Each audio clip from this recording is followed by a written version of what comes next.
and let us all do we can to build a better future. Daniel, you got a story for the people. Yeah. What is going on? Speaking of online and crypto and other stuff, remember that pipeline that we've been talking about the last few days that's been leaking all oil and then it got hacked and invoice system and yada, yada, yada. So we have an update on that. Colonial Pipeline paid nearly $5 million to Eastern European hackers on Friday after a crippling cyber attack that shut the largest fuel pipeline network in the United States, citing two people familiar with the transaction, said Bloomberg News. The company paid the ransom in untraceable cryptocurrency, ding, ding, ding, within hours after the attack, according to the report. Colonial Pipeline declined to comment. Whether targets of such attacks should pay to regain control of their system is a matter of fierce debate. Critics contend that paying ransom encourages attacks. The U.S. House of Representatives Speaker Nancy Pelosi said on Thursday ransom should not be paid by companies that are the victim of cyber attack. I mean, it's like, yeah, but Nancy, you probably aren't the best person for talking about something like this, just in my opinion.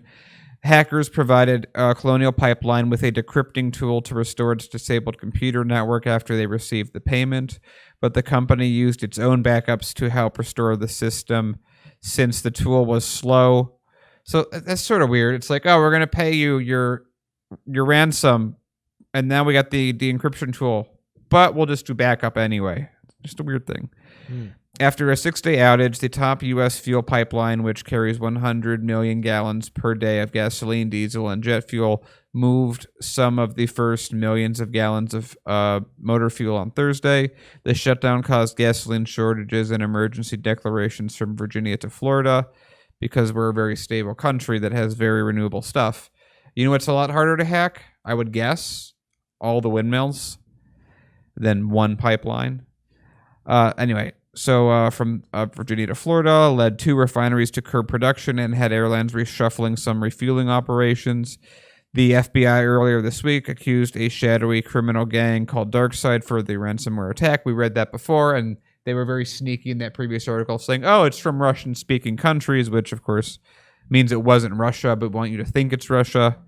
The group has not directly taken credit, but on Wednesday it claimed to have breached systems at 3 other companies.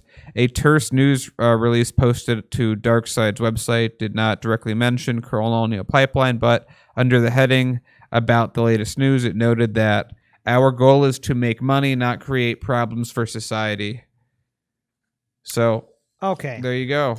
All right, so let's talk about Colonial Pipeline. All right, right now a lot of coverage is being done on the hacking. It impacted the invoices. That's what that's what a lot of people aren't realizing. That look, the gas is still flowing, and sadly, it is flowing because there's a huge leak that was found by two teenagers. Funny. It's like a largest leak ever. Keep it going. Right. We can't invoice people. Shut it down. Right. So again, here's the major thing that I want our viewing audience to take away from the Colonial Pipeline.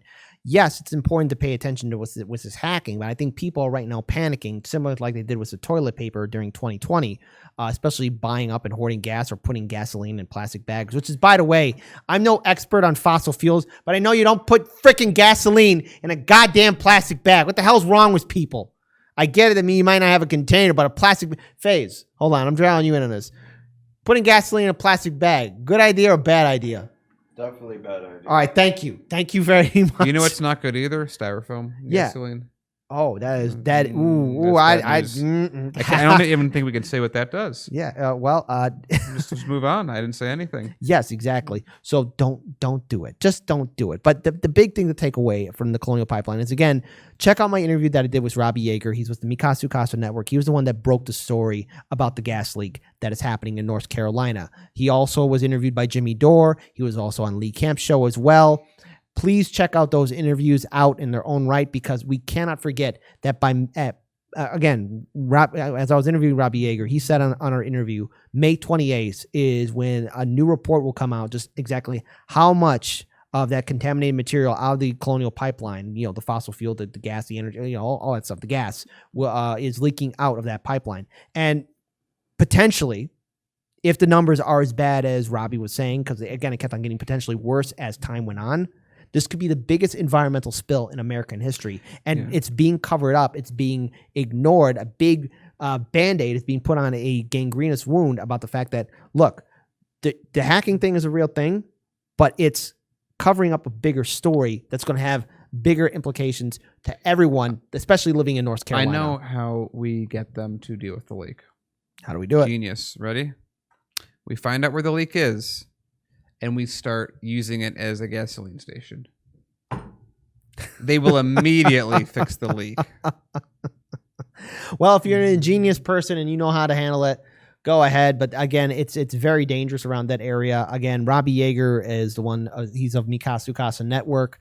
Be sure to follow him on Twitter. He's the one that's been constantly reporting on this story. And I am in the process of trying to do a follow-up interview with him after May 28th so that we can get his perspective and coverage about what is happening and just how bad this problem is. Because again, the biggest environmental spill in American history, and no one's talking about it. Some media outlets I've noticed are starting to address it, but it's almost like, where were you at from the beginning? Yeah. Because Robbie Yeager was talking about it from the beginning, and he was on our show. He was on Jimmy Dore's show. He was on Lee Camp's show. And none of you should forget it either, that we have the biggest environmental spill in American history happening, and no one's talking about it.